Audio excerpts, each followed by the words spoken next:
Hi,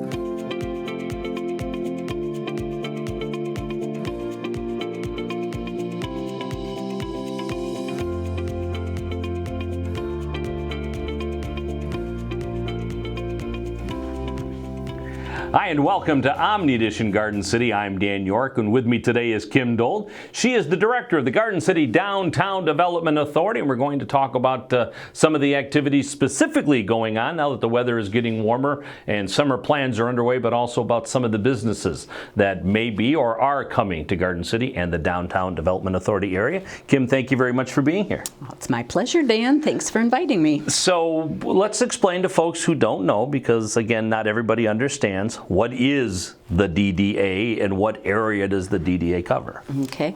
Well, the DDA stands for Downtown Development Authority. It was created quite a number of years ago by the state, and the city councils then vote whether or not to have a DDA. At that time, they designate a certain area. In Garden City, it's on Ford Road from Henry Ruff to Harrison, on Middle Belt from back down to Maplewood. Okay. And then right in the middle of that area, we have the Central Business District. So that's we collect our funding, it's tax increment funding, where we get our money from, and that's based off different millages. Sure. Not just within the city, but outside of the city also. And the simplest way to explain that is if in 1984, I don't know what the delineation date is, but it's somewhere around there. Mm-hmm. If a business was paying $100 in property tax in 1984, and now they're paying $120 in property tax, that 100 still goes to the city and the other entities that may collect taxes, but that new $20 goes into the DDA for improvements in the infrastructure of the downtown area and other programs and projects that the DDA does. Yep, that's And most cities around here have a DDA. Yes. Okay. Yes. Whether almost all of them. You know, Westlands is rather large. Dearborn Heights, their DDA is rather large. Ours is not as large as some of the towns around here, but we're a smaller town to start with. Right. I think Dearborn actually has two DDAs, an East and a West Dearborn. Okay. So. All right. And how long have you been affiliated and associated with the DDA?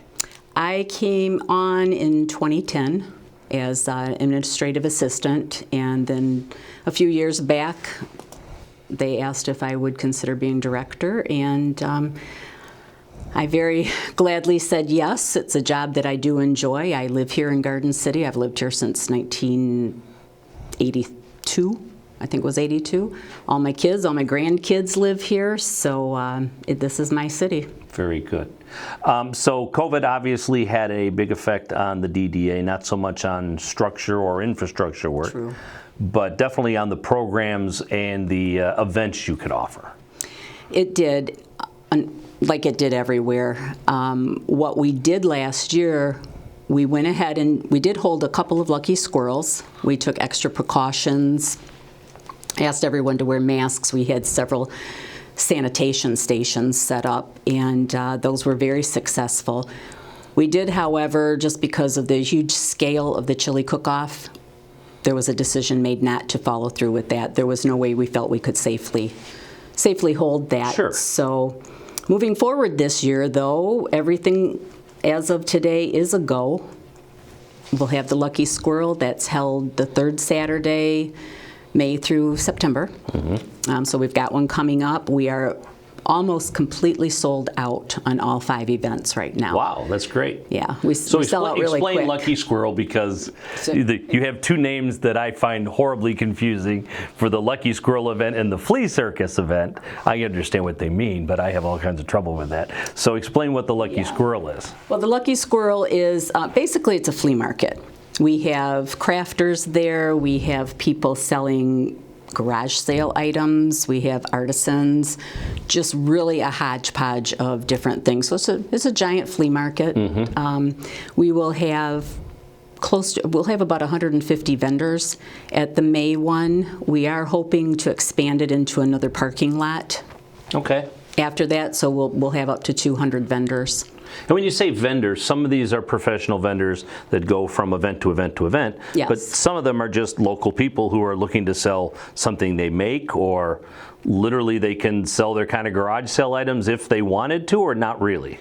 No, absolutely. Yeah. They come in and because everybody's different. They come to the market looking for different things. Sure. So, yeah, All they're right. quite, and the vendors, we find that they are quite successful. So the third Saturday of every month from May till September? May till September. Okay. We do not do it in October because we have the chili cook-off that the second Saturday in October.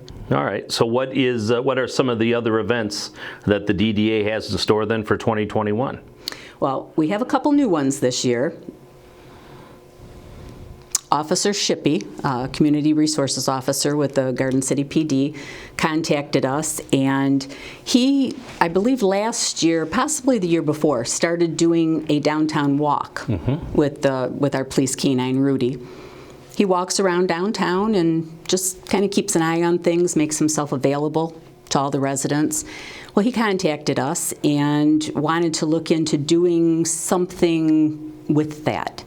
So we asked Stacy Karafotis, who owns Lucky Dog Daycare, to come. The three of us met. We decided to do this is not the official name because we're still working on that, but it's a walking with Rudy. Okay. A dog walk. Sure. So that's going to be held June 5th. That's a Saturday.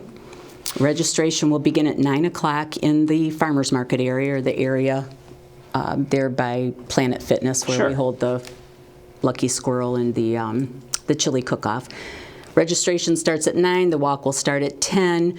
We're going to basically walk the beat with Rudy and Officer Shippey, and we're trying to get the businesses involved where maybe they set something up outside and either pass out little, tchotchkes or business cards, anything like that to the Dog treats? to the humans, and then hopefully dog treats for our canine friends. So we're looking forward to doing that. I think we're going to get a huge turnout for that.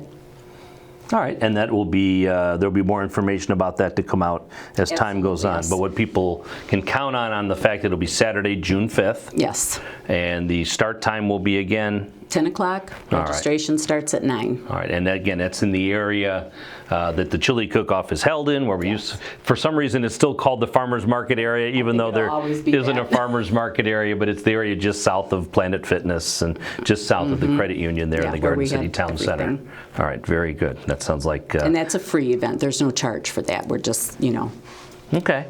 And obviously, it's a little early to talk about it, but your plans are to have the chili cook-off this year. They are.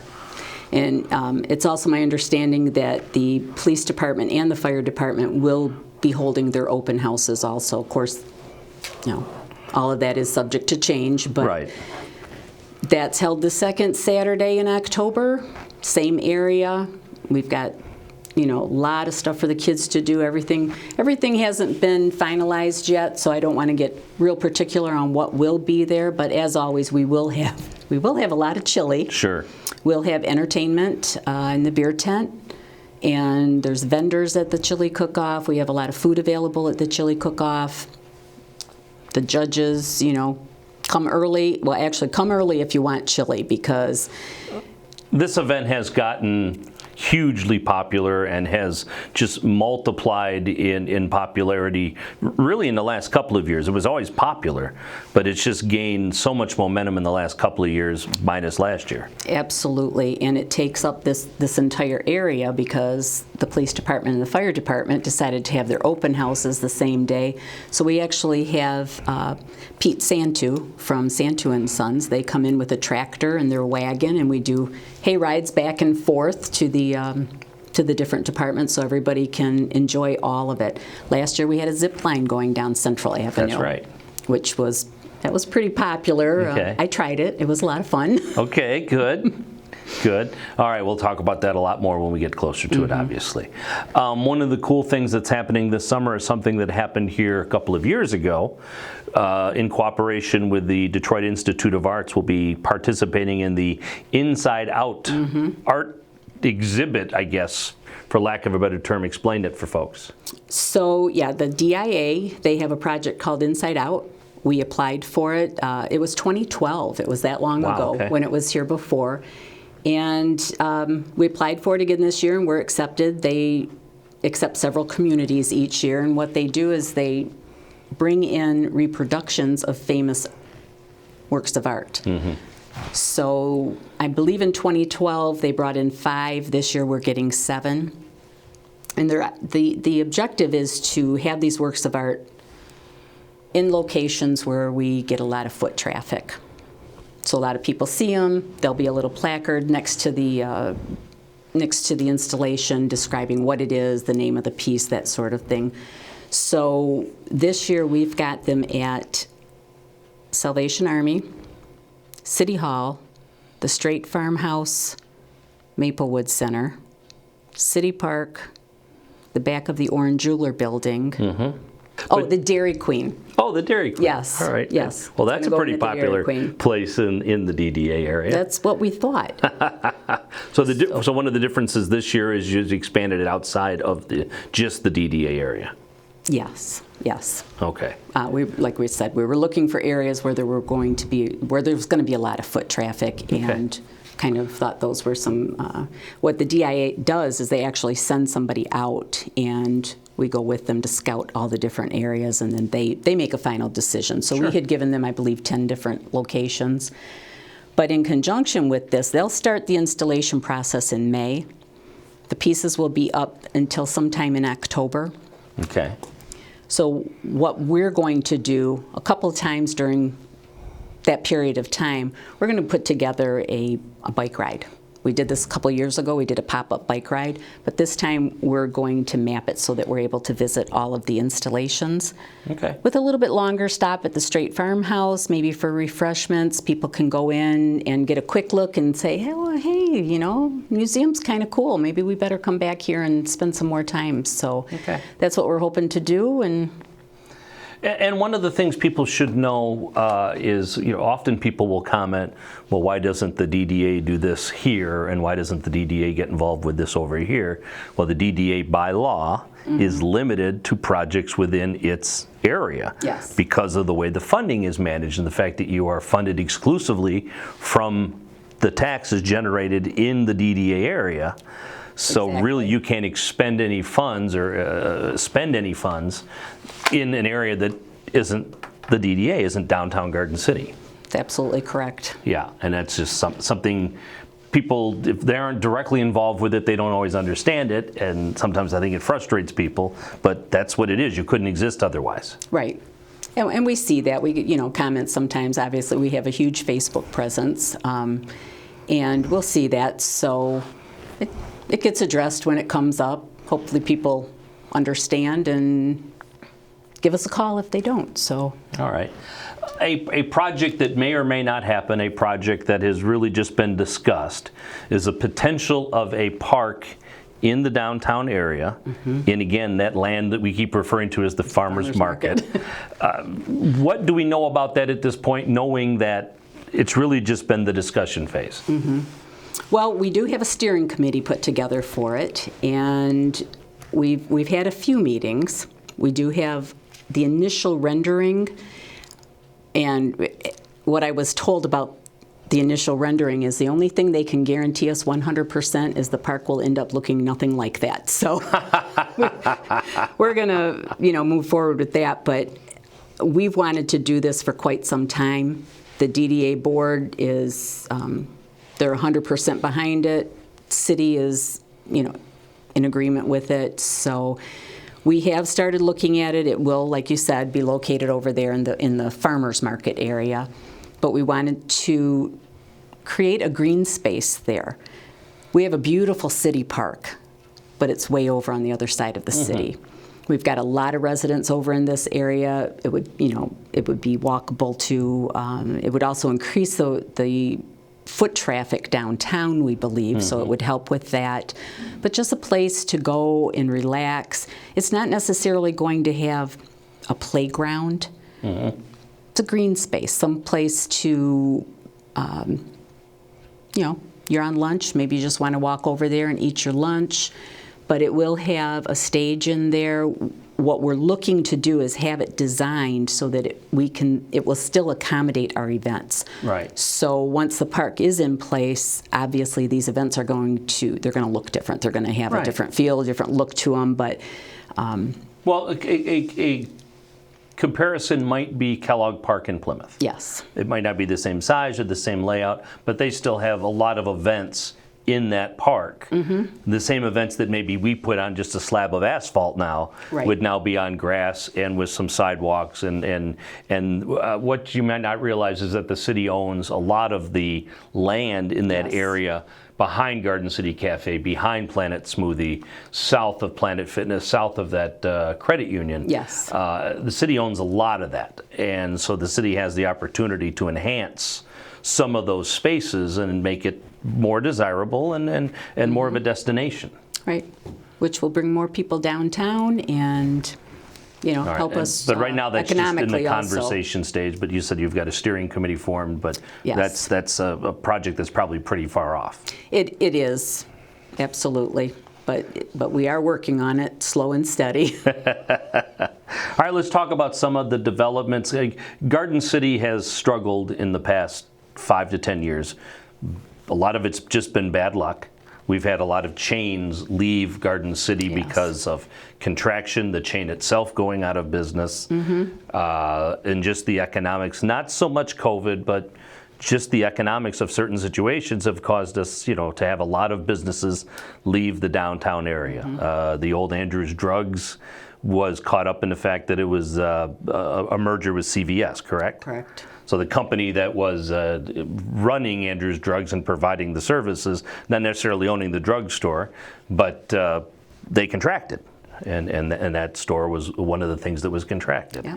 And there's been a lot of stories like that. Obviously Kmart was doomed a while back. Yes. So you have that vacant land. Kroger, who is, there's a Kroger at Warren in Middlebelt. There's a Kroger at Inkster and just about Inkster and Ford Road. There's a Kroger at Cherry Hill and Merriman. Well, None of those are in Garden City, but No, you have they're all of not. those so close. Yeah, we had ours right in the middle of that triangle, Right. and from a corporate view, I understand it. Right, and there's It's different unfortunate, reasons. though. You could easily make the argument that the Garden City one could have stayed open or should have stayed open, but it wasn't anyone's decision that Correct, that yeah. was in the community, and so you end up with that one being contracted, but becoming a Planet Fitness and really revitalizing that mall, that little strip mall. I guess it's not a little strip mall.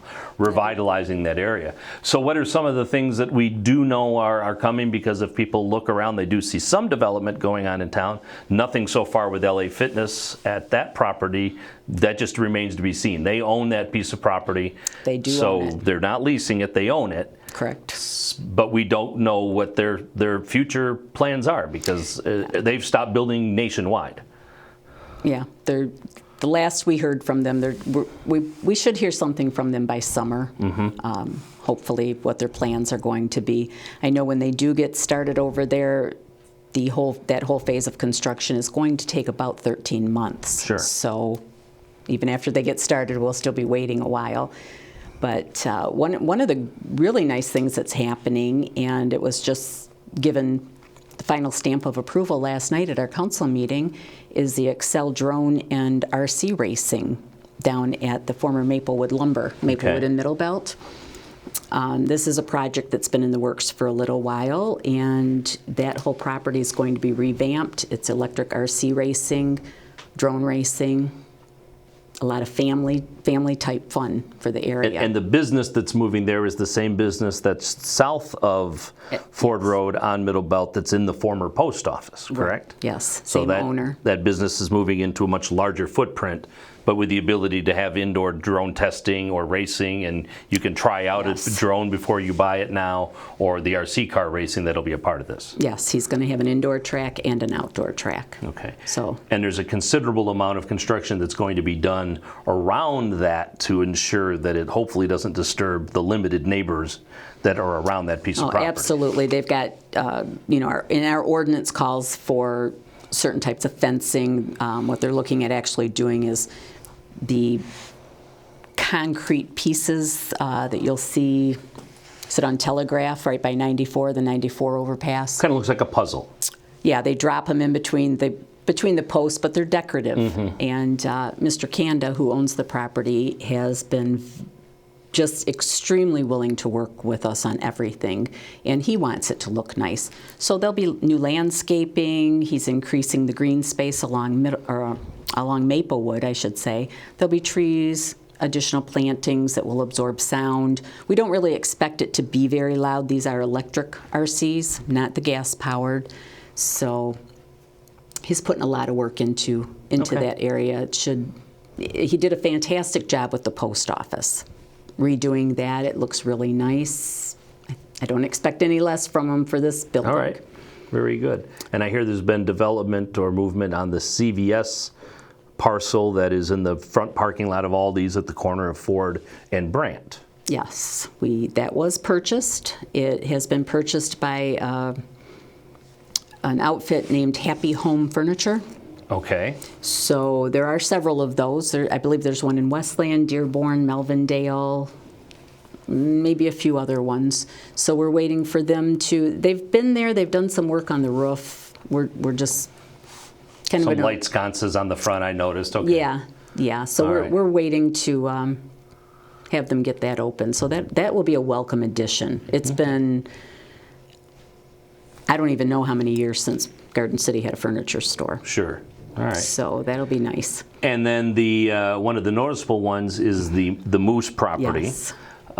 Which has what was a furniture store, which was a gym, which was all kinds of things. I believe it was originally an art van, but I don't know how far back that goes.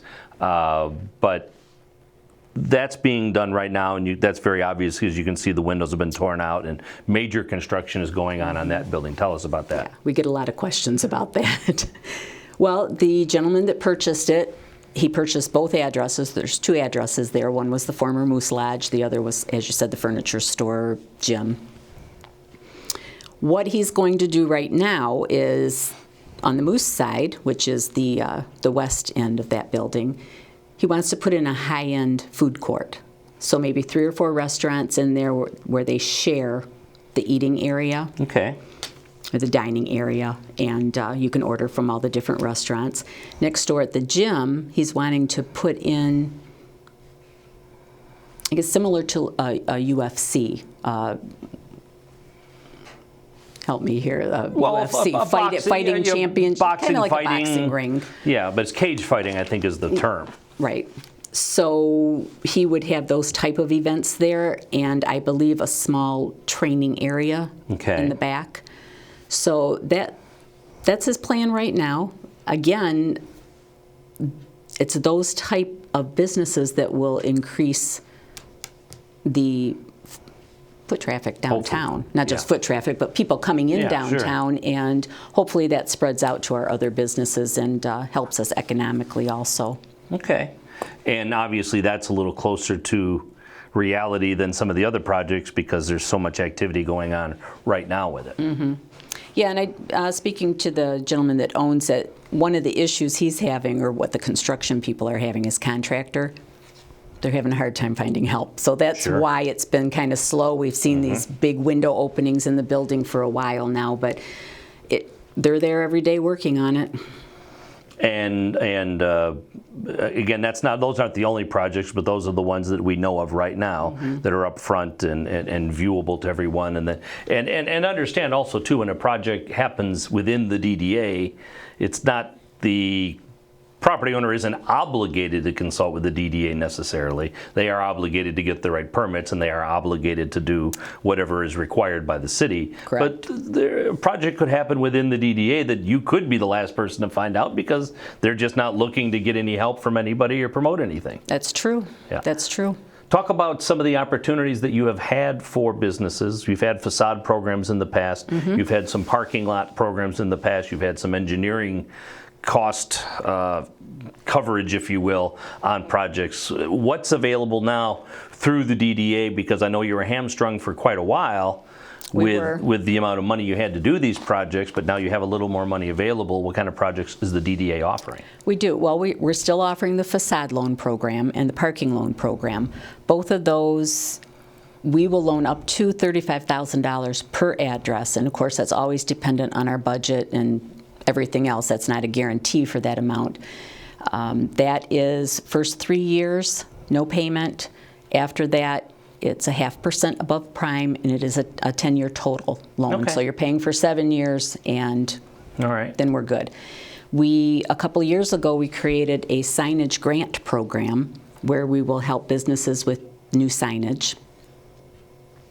That money doesn't have to be paid back. It's not a huge amount of money, but it's a little bit, I believe, up to $1,000, and there's different criteria involved.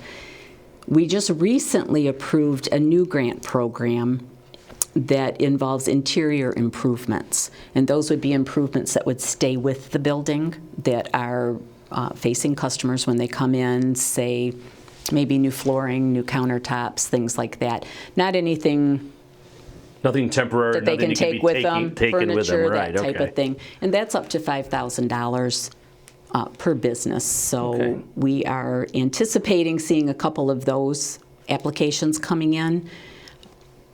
So hopefully we'll get the insides of these businesses spruced up too, along with the outsides. All right, one last thing I want to talk to you about, and I don't know how much you're ready to talk about this, though, the potential of the DDA getting involved with the parking lot behind the Garden Plaza.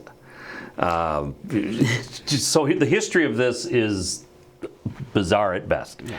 So if you go back to the 60s probably, when it was the Silver Lanes and the Silver Bar and Andrew's Drugs and Minder's Drugs and what is now Napa that's closed, which was a little grocery store and a toy store and all kinds of different things. The area back there has very mixed ownership of the parking lot. Yes, it does. And because of that, there's been a problem with snow plowing, there's been a problem with repair, there's been a lot of problems because you can't get everybody on the same page. I'm just pulling this out of thin air, for 40 or 50 years, the city took responsibility for that area. Yes. Because it was such a mess. The city owns small portions of that parking lot, but not all of it. So the city was responsible for paving it, the city was responsible for plowing it, the city was responsible for landscaping it and cleaning it.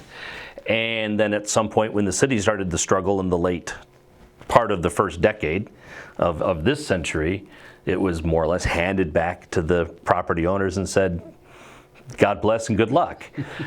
So since then, again, talking about bad luck, the folks that have bought the Alberts on the Alley property have been unable to move forward on their project because of COVID. Napa built another place in Westland and they vacated. The Weinstein projects are the stores along Ford Road that run on the north side of Ford Road, and a big part of that, that you can tell now, are all brick-faced and all look the same. That's nice, but most of those are empty. Again, we lost Andrew's Drugs. This happens, that happens, this happens. So now what you have back there is a mess. It's in disarray, it's not maintained, it's not cleaned, it's not anything. The DDA now is looking to possibly get involved with this and try to straighten this mess out? We're hoping. Okay. And what that will involve is, what we're looking at doing is to ask all of those business owners that actually own the property behind their stores, their businesses, to give us an easement agreement. We're looking at a long-term easement agreement, probably 50 years, where we, the DDA and the city, will once again agree to maintain that parking lot, and we'll take care of all of it.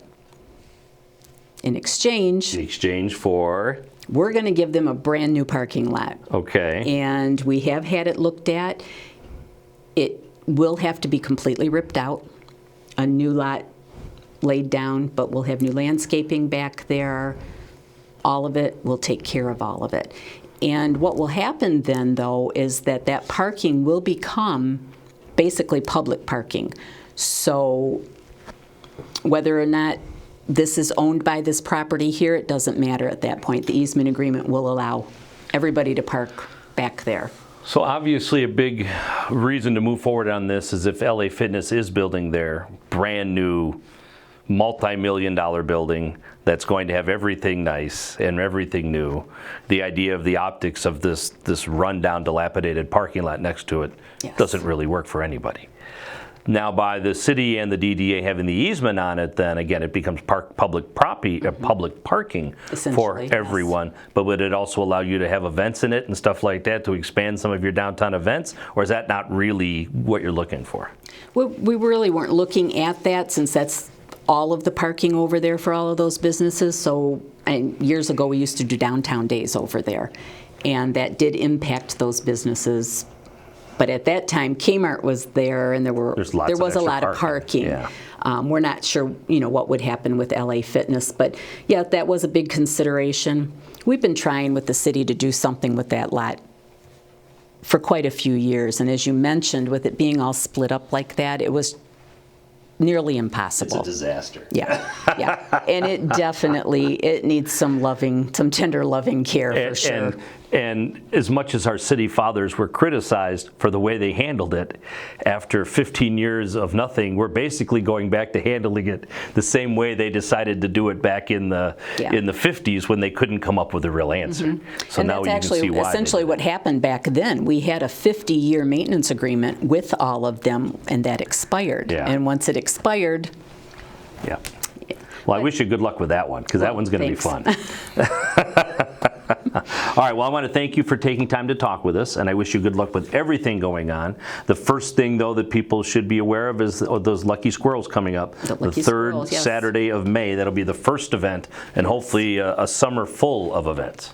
Hopefully. Knock on wood. And the DDA is still the title sponsor of the Santaland Parade that hopefully will be an in-person parade. Absolutely. The Saturday after Thanksgiving. Yes. All right. Thank you very much, Kim Dold. I appreciate it. Thanks for watching Omni Edition Garden City. I'm Dan York. Good night, everybody.